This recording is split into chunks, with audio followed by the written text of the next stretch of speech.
They thought he was just a statue in red, a symbol of tradition. But when a man pulled a gun in broad daylight, right in front of Buckingham Town, one royal guard proved that silence doesn't mean weakness. It means readiness. What happened next didn't just stop a tragedy. It reminded the world why some heroes don't wear capes. They wear discipline. If stories like this matter to you, if you believe courage and character still count, hit that like button, subscribe, and tap the bell. Because what you're about to hear might just restore your faith in humanity. The spring sun warmed the gates of Buckingham Palace as tourists milled about, snapping photos and marveling at the pageantry. Among them stood Royal Guard Thomas Ward, unmoving, expressionless, and dressed in the iconic red tunic and tall bearskin hat. With a casual eye, he looked like part of the scenery, but beneath that silent exterior was a man who'd served in the British Army, survived firefights in Syria, and returned to guard the crown with his instincts sharper than ever. Ward scanned the crowd as he had 100 times before. But today, something was off. A man in a fine wool coat strolled near the front, too slowly. His movements were rehearsed, too deliberate, and then Ward smelled it, beneath expensive cologne. The faint scent of gun oil. The man's hand dipped into his coat. Ward's breath slowed, his eyes locked on the movement. Time seemed to pause. And then it appeared. A black CZ-75B pistol, half drawn from the inside pocket.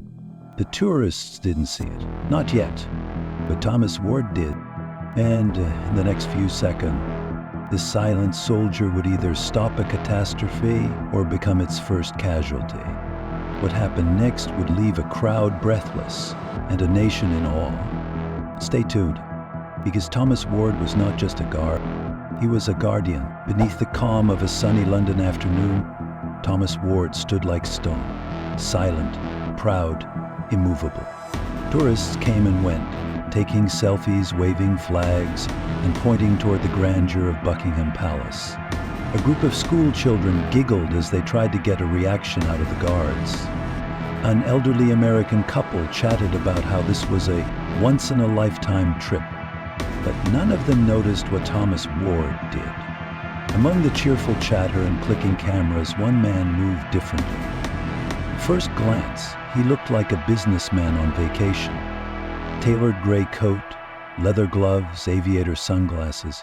But his stride was too careful, his posture too tight. And when he walked, his head didn't turn like a tourist's. He wasn't admiring the palace, he was measuring it. Ward's instincts stirred. He'd seen this before, in combat zones, not city squares. His mind sharpened like a blade. The man paused at the rail, his fingers casually gripping the iron fence. But Ward noticed the details others missed. His boots, scuffed and tactical, didn't match the coat. The angle of his head just slightly lowered to hide his gaze. And then, that smell. Faint but unmistakable. Gun oil. Ward's training kicked in. This wasn't a coincidence. This was surveillance, a probe. The man wasn't here to admire British history. He was here to challenge it. He weaved through the crowd in a seemingly random pattern. But Ward recognized the tactic immediately. It was military infiltration, masked as civilian movement. Every step brought him closer to the palace gate, closer to Thomas Ward. Ward's heart didn't race, his pulse didn't spike. Years of training and discipline kept his body still, but inside, his thoughts fired like a command center. He's testing response times, watching guard rotations. This isn't a lone wanderer, he's preparing for something. Just then, the man stopped and turned his body slightly toward Ward. And he spoke. "You guard the dying empire with a toy rifle and blind loyalty?" The man sneered. His voice was smooth, almost polite, but underneath it was something darker. Ward said nothing. He didn't blink. The man stepped closer. "You think this uniform means something, this tradition? It's a costume. You're a puppet." Still, Ward held his ground. Eyes forward, shoulders square. But now the tension in the air was undeniable. Tourists nearby slowed. Some sensed something wasn't right. A mother instinctively pulled her child closer. A man's hand hovered over his phone, uncertain whether to call someone or run. The stranger continued, his words now sharper, louder. "You guard of marble and ghosts, I'd fight for what's real." The crowd began to shift uneasily. Moore didn't flinch, but internally every sense was locked in. His peripheral vision scanned for accomplices. His ears tracked every footstep around him. His breathing slowed, muscles tightened. Behind him, he saw it. A flicker of movement, glint beneath the coat. The man's hand dipped just slightly into his inner jacket. Not a tourist reaching for a map, not a local adjusting a scarf. A trained motion, a familiar motion. Ward's thoughts narrowed to one singular phrase. "Yeah, wapon drop." But he still didn't move. Because one wrong step, one twitch too soon, could trigger a panic, could escalate a disaster. He had to be sure. Then he saw it, in the butt of a gun, just for a second, but enough. It was real. The man was armed, and now dangerously close. And yet, Ward remained still. It wasn't cowardice, it wasn't hesitation. The discipline of a soldier, the calculation of someone who knew the rules of escalation better than anyone in that square. He waited for the next move. A tourist gasped. A child cried. A veteran in the crowd shifted his weight, eyes narrowed, sensing the moment had changed. The man's voice grew venomous now. He was pushing for a reaction. He wanted to trigger something, fear, chaos, anything. But Ward gave him nothing. No fear, no words, just that same unshakable posture. And it was in that silence, the kind only warriors understand, that something broke, not in the guard trick, but in the man. His confidence began to crack. His voice stuttered. His fingers twitched. Because in that moment he realized Thomas Ward wasn't just a soldier in red. He was something far more dangerous. A man who'd faced real war and won. And this was no longer his stage. It was Ward's battlefield now. It all happened in a moment so quiet, you could hear the wind rattle the gates of Buckingham Palace. The man in the gray coat had drifted even closer, now just a few feet from Royal Guard Thomas Ward. His words were sharp, his eyes were wild, and then, in one fluid motion, he reached inside his jacket. What happened next would hang in memory like a held breath. Ward saw it instantly. The unmistakable glint of blued steel, the subtle curve of a ZZ-75BA semi-automatic pistol, known for its precision and power. This wasn't some panicked civilian with a shaky hand. No, the man's draw was practiced, intentional, smooth. His grip was firm, familiar, like someone who had done this before. Ward's eyes narrowed. His body stayed locked, but his mind kicked into overdrive. It's happening. The gun is real. The threat is live, and I am all that stands between him and the innocent. Nearby, tourists hadn't noticed yet. A mother adjusted her stroller. A retired veteran in a tweed jacket leaned on his cane, unaware that the peace of this iconic place was unraveling by the second. The Ward knew he'd trained for this, fought through worse. Yet even so, this moment felt different. Because it wasn't a battlefield in uniform.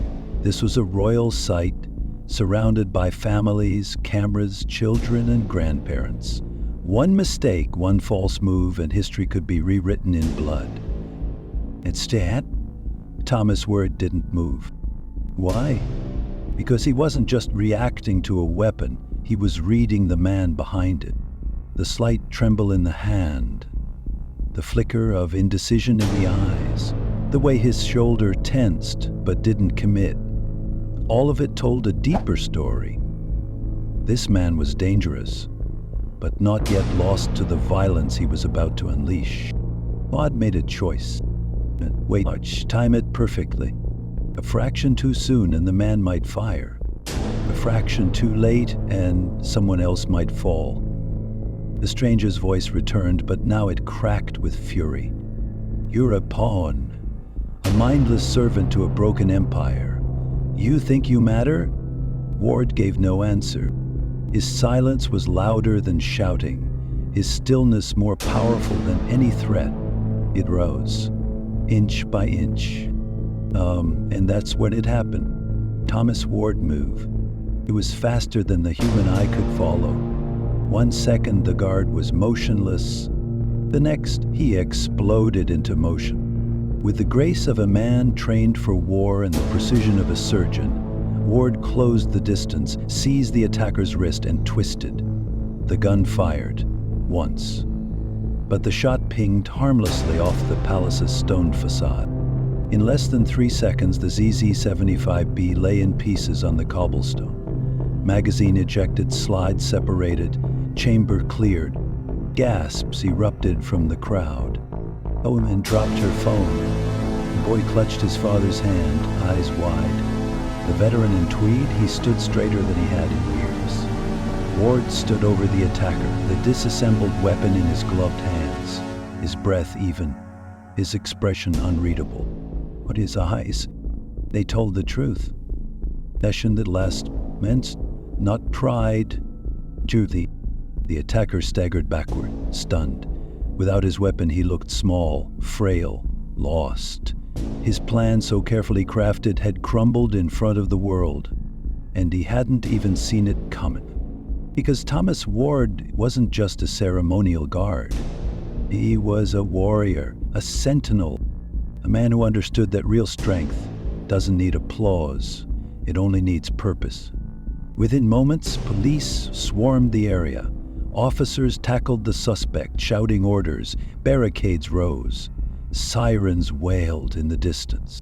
But amid the chaos, Ward simply stepped back into position. Back to attention, back to stillness. A detective approached him, eyes wide. "How did you know?" he asked. Ward didn't boast. He just looked toward the crowd, toward the families, the children, the elders holding hands. And then he said, "Because I've seen men like him before, and I know who I'm here to protect." An elderly American woman approached slowly. Her voice trembled. "You saved us," she said. "You saved us all." Ward gave her a slight nod.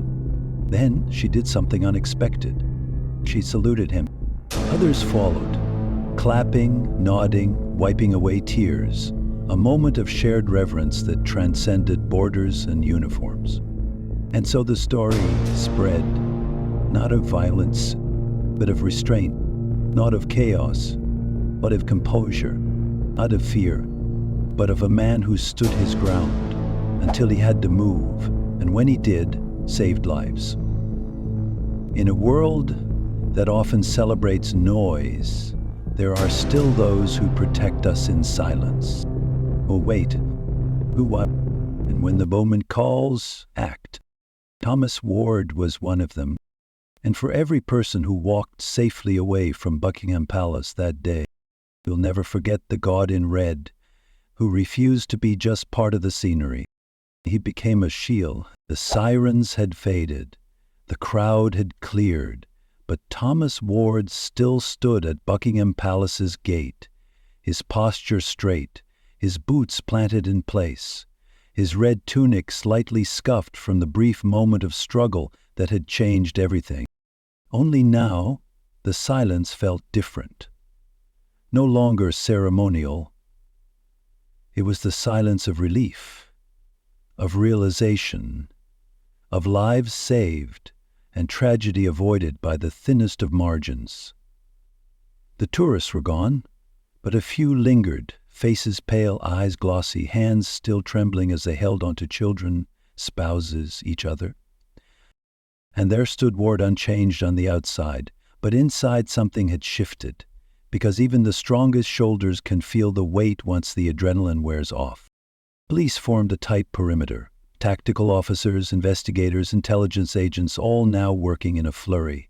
But the eye of the storm was Thomas Ward. He wasn't panicked, wasn't shaken, just alert. A senior officer approached, notepad in hand. "Tell me everything," he asked. "Start from the moment you noticed something was off." Ward didn't miss a beat. Mismatched footwear, military body language, gun oil under designer cologne, CZ-75B, slide job, extended mag release, custom grip, tactics aligned with known lone wolf infiltration protocols. The officer paused, blinking. "You're not just a ceremonial guard, are you?" Ward looked out over the horizon. "I was in Syria twice. You learn to see a storm long before the first drop hits the ground." As forensics teams swept the area, collecting the disassembled pistol and tracing evidence, a slow-moving figure stepped forward from the background. He wore a tweed cap, leaned on a cane, and his eyes carried the weight of decades. A World War II veteran, American, judging by the Navy pin on his lapel. He approached Ward not with fanfare but with familiarity, like he recognized something unspoken between them.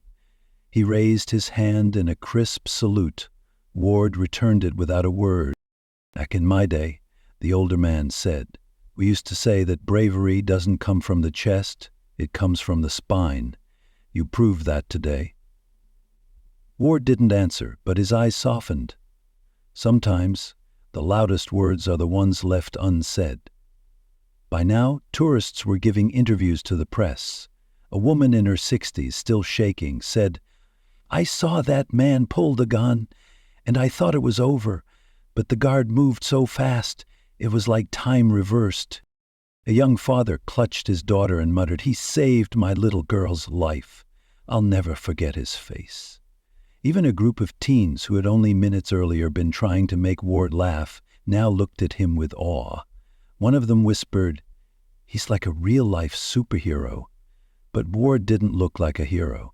He looked like someone holding back a tide of memory and instinct.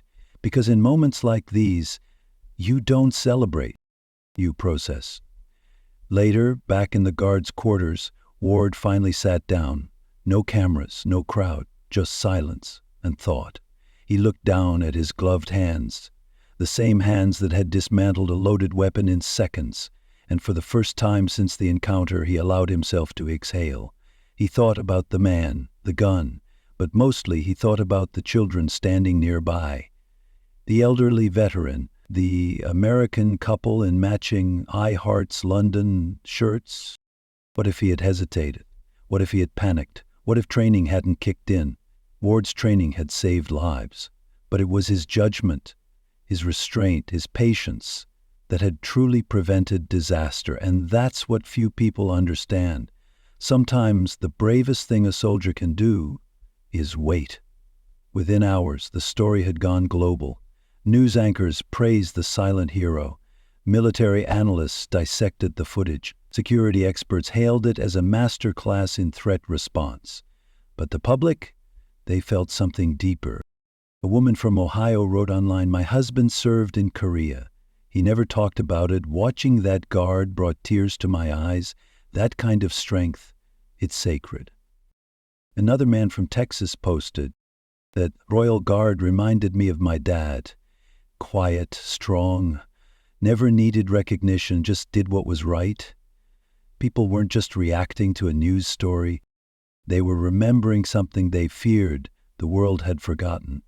Honor, discipline, courage, without ego.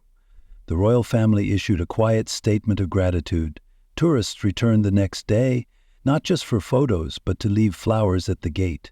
A school teacher brought her class to watch the changing of the guard and told them, "You're not just seeing tradition, you're seeing protection." And Ward? He stood his post again the very next morning. No interviews, no celebration, just the same stillness. the same watchful silence. Because that's what guardians do. They stand, they wait, and when called, they act. In a time when the world feels louder, angrier, and faster than ever, it's easy to overlook the quiet ones, the ones who don't demand attention, the ones who don't shout for credit, the ones who simply do what's right because it's right. Thomas Ward is one of those people, and because of him, mothers tucked their children in that night, couples finished their vacation in peace, and Buckingham Palace remained a symbol not just of royalty, but of resilience. So what can we learn? That strength isn't about noise, that silence can hold power, and that sometimes the strongest man in the room is the one who says nothing until the moment he must. If this story touched you, let us know in the comments. Have you known someone like Thomas Ward? A silent protector in your life? Don't forget to like this video, subscribe for more true stories of honor and humanity, and share this with someone who still believes in quiet courage. Because in a world that moves fast, it's good to pause and remember the ones who still stand watch. By morning, the gates of Buckingham Palace stood unchanged, clean, proud, historic. But something had shifted in the hearts of those who had witnessed the previous day's terror and its quiet triumph. The news headlines called it "The Moment London Held Its Breath." But for Royal Guard Thomas Ward, it wasn't about headlines, it was about what came after. In a small briefing room not far from the palace, intelligence officers gathered around a table littered with documents, photos, and tactical diagrams. The disassembled CZ-75B pistol lay in an evidence bag, its cold steel frame now silent, but still telling a story. Ward sat at the end of the table, calm and attentive. Across from him, a detective tapped the file. "This wasn't a random outburst," he said. "This was planned, and not by someone working alone." Forensic analysis revealed that the gun had been modified overseas, Montenegro to be exact, a known source of customized weapons used by extremist cells. Digital forensics from the suspect's phone showed encrypted messages, anonymous donations to radical forums, and GPS tracking logs showing weeks of surveillance around the palace. Ward leaned back slowly, his jaw tightening. Wasn't here to make a point, he was here to make a statement, in blood. The mission had failed, but the message was clear, and Thomas Ward, by doing exactly what he was trained to do, had disrupted more than a plan. He had disrupted an ideology. Inside the barracks, a hushed respect passed from one royal guard to the next. They weren't known for words, but the way they stood a little taller that morning, the way they looked at Ward with quiet nods, it spoke volumes. One younger guard, barely out of training, caught up with Ward in the courtyard. "Sir, I saw what you did." Ward paused. The young man straightened his back and whispered, "I didn't know we could do that." Ward looked him in the eye. "You can," he said. "You just have to know when." The royal household issued a private letter of commendation.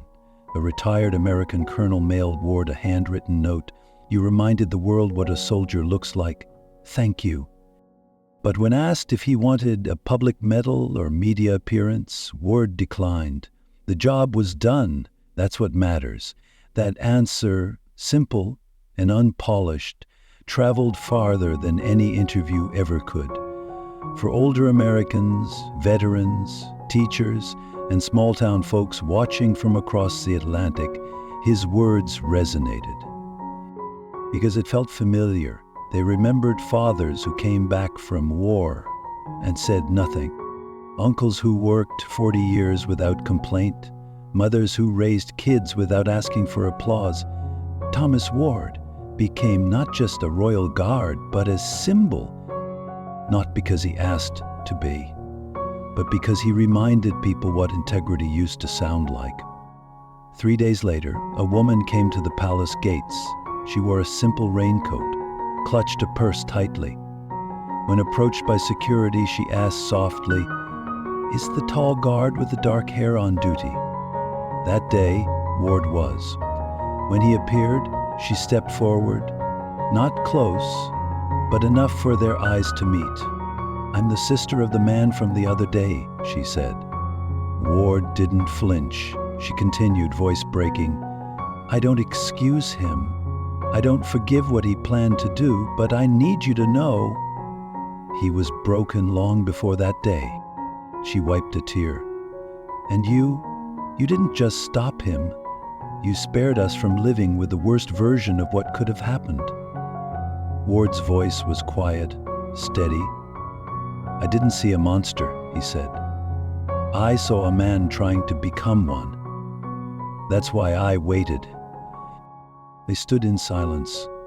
Then she nodded and left. That night, Ward sat alone beneath the shadow of the palace. No weapon in hand, no medals on his chest, just memory. He thought of the stranger's eyes, filled with rage, yes, but also confusion. He thought of the trembling child behind the railing, the mother who whispered, "Thank you," through tears. The veteran who saluted like he was 25 again. Ward had seen the worst of men, but he'd also seen the best rise from it. That duality, that burden, is what every silent protector carries.